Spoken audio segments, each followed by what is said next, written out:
So first I'm starting off by taking my sanding band and removing this gel polish. Now this is not my best gel polish application on myself, but I had to do something until I could do my nails, and here we are today doing my nails. So like I said, I'm taking my sanding band on a low speed with my Mani Pro drill and basically using this to remove the gel polish and also to remove the natural shine off of my natural nails, just so that we can prep for the tips to get glued on.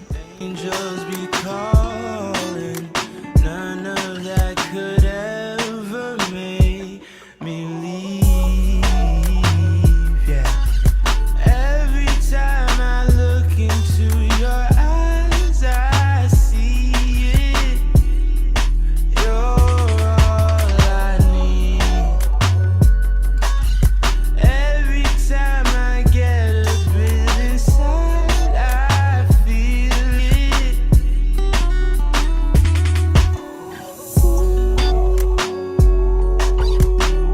Who would have thought I'd get you? Oh yeah, baby.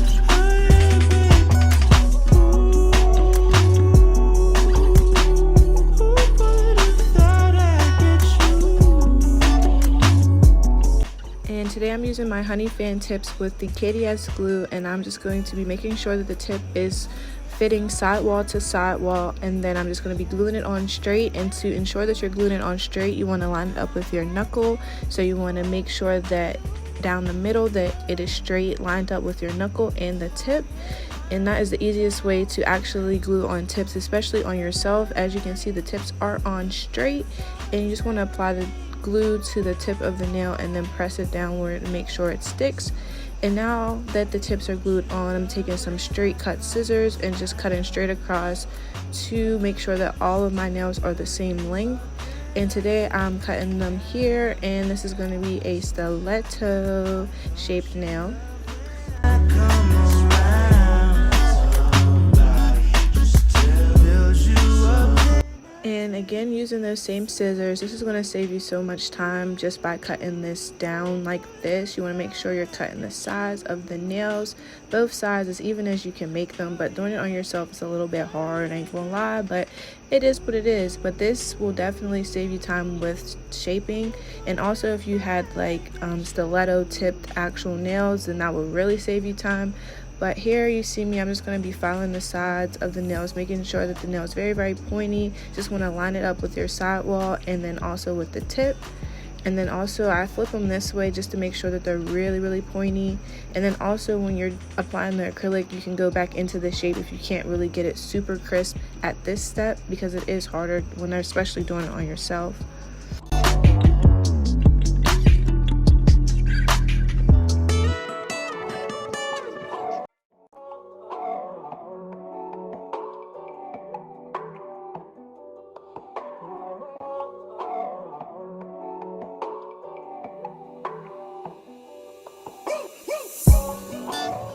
Through drought and famine, natural disasters, my baby. So now I'm going back in with my sanding band just to blend the tip with my natural nail. And you want to press a little bit but not too hard, because you don't really want to thin out your natural nail too much, because you really will if you're pressing too hard. And again, that this speed is a low speed. And now I'm going in with my dust brush and my nylon brush to really get that dust off of my fingertips. And now going in with my pH Balm by Gelish. I'm using that to prep my nails. And then I'm also going to be following that with the No Lift primer. And I only do one coat because that's literally all you need. So one of the Gelish and one of the No Lift. And I'm using the Camel color by Valentino. This is from their new collection, and I'm just going to be using that to create this kind of sheer look. So what I'm doing here, I'm applying these beads on very thin, just so that you can really see through the nail but not too much. And I'm just going to be taking that in 2 small beads and then blending it downwards. And then once I do that, I'm going to be taking the Young Nails Speed Clear and capping in that color.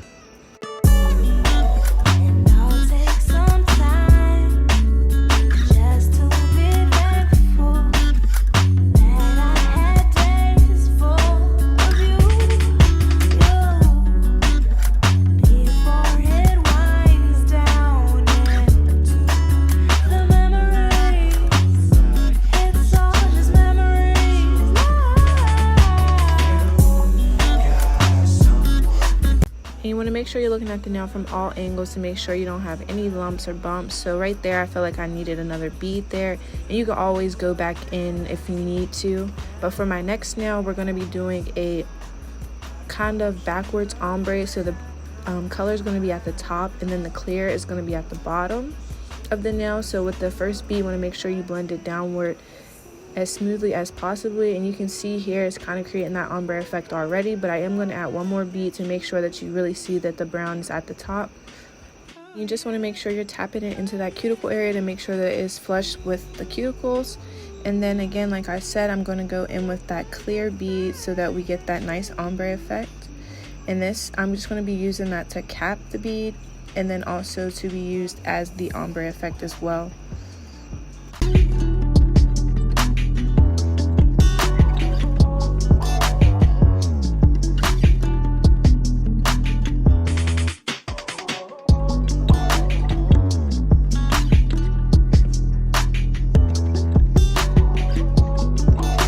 And I will say that this nail went on a little thick too fast, but it doesn't really matter. You can always file it off, and that's what we're going to do in the end. So don't really worry about how thick the nail is when you start off. You can always go back in and file it and make it real crisp, so that really don't matter. Next nail, please.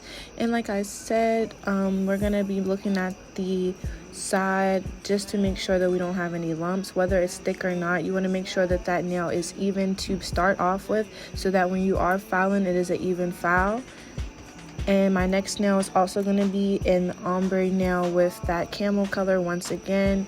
And this one, I wanted to be more like prominent of like a ombre effect. That last one was a little bit thinner, and that's because that's one of the nails that we're going to be putting our crystals on. So this one, I really want you to really see that it is a nice clean ombre with that camel color and the young nails clear. So again, I'm going to be taking more of a heavier bead to show that ombre effect, and I am tapping it into the cuticle area just to make sure that it is flush.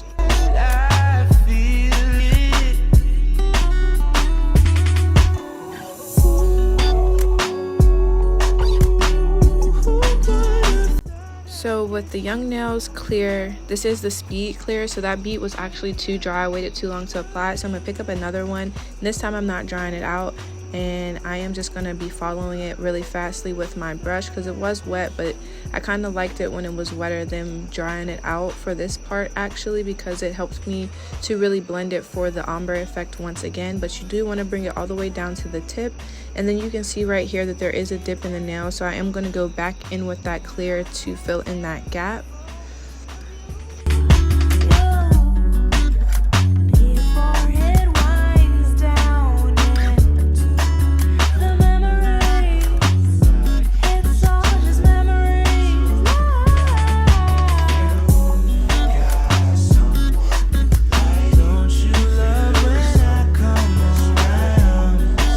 For the next nail, it's going to just be a full camel colored nail, and I'm kind of doing this like the same way I did my pinky nail, just by, you know, adding it on pretty thin but not too thin. I want you to see that color, but I want it to also be kind of like a clear camel color. So I'm going to be applying it on thin and then just capping it with the clear to make it a thicker nail.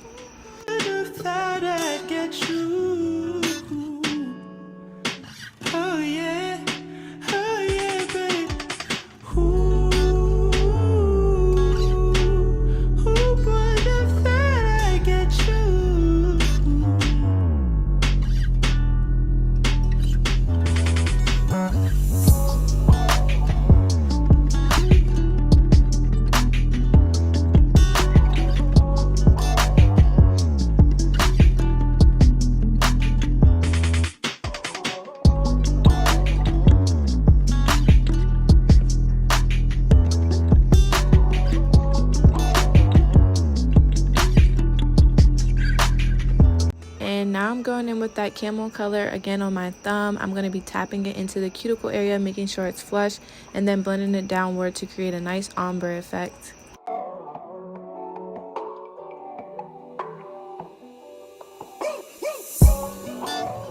Through drought and famine, natural disasters, my baby has been around for me.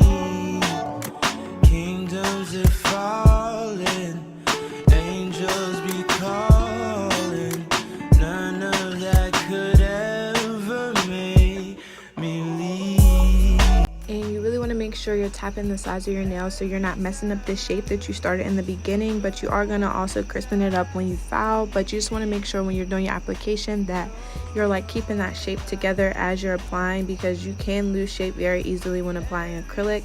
So just make sure you're checking those sides. And you can see here there's another dip, so I'm adding another bead, because like I said, when you want to make the application as smooth as possible so that when you're filing it's an even file, whether the nail is thick or not, you want to make it thickly even or thickly thin, you know what I'm saying, because when filing it just makes it so much easier. And now I'm going in with my medium grit bit, and this is a safety bit. I just got it from my local supply store, and I'm using this to like clean up the sides of my nail to make it like a little crisp. And then I'm also using this to smoothen out the nail, also going underneath the nail if there's any acrylic there. And I'm just using my finger to like check to see if the nail is smooth or not. And this really helps me keep the cuticles flush and just makes the whole filing process so much easier just with this one bit. And I am using this at a high speed. With the high speed, it really helps it be smooth as possible. If you're going at a lower speed, it's hard to keep the nail smooth. It kind of like gets stuck on the acrylic, so you just want to make sure that you're using that at the correct speed.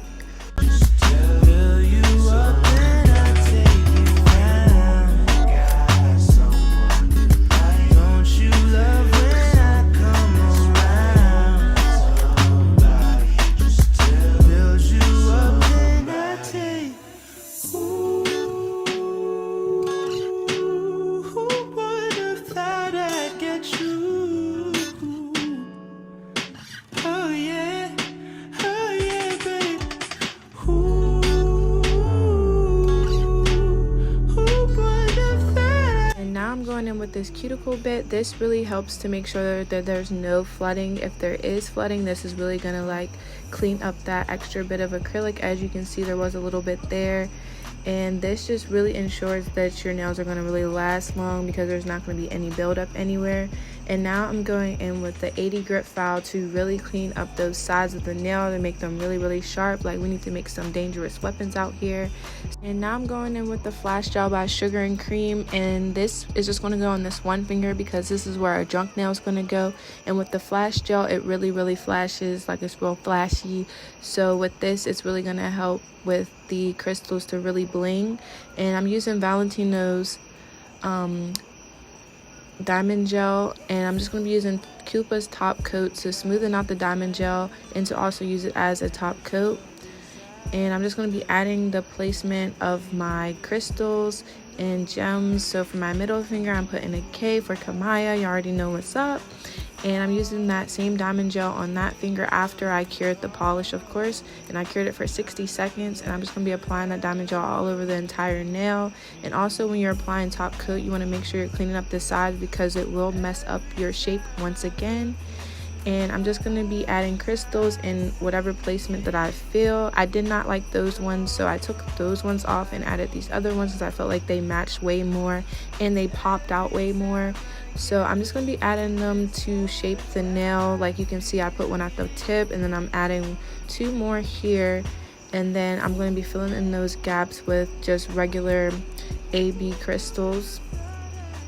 But before I do that, I am going to add some more around the K nail because I felt like it still needed a little something. And already these nails are looking fire.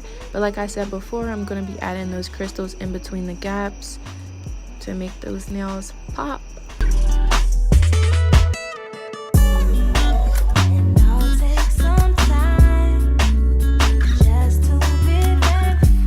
And for my pointer finger, I'm going to be adding that diamond gel onto the nail again, and I'm just going to be doing a random design with some crystals once again. Koopa's top coat to smoothen out the diamond gel, and then I'm going to be adding the diamonds on top of that. And with smoothing it out with the diamond gel, it actually really helps it stick way more, and then also helps you to have a smooth top coat so you're not trying to top coat around the diamonds, if that makes sense. And once I got the placement of my diamonds, I just top coated, and this is the final result. Don't forget to hit that like button if you like this video. Subscribe if you want to see more from me. Don't forget to follow me on my socials, and I'll see you on the next one.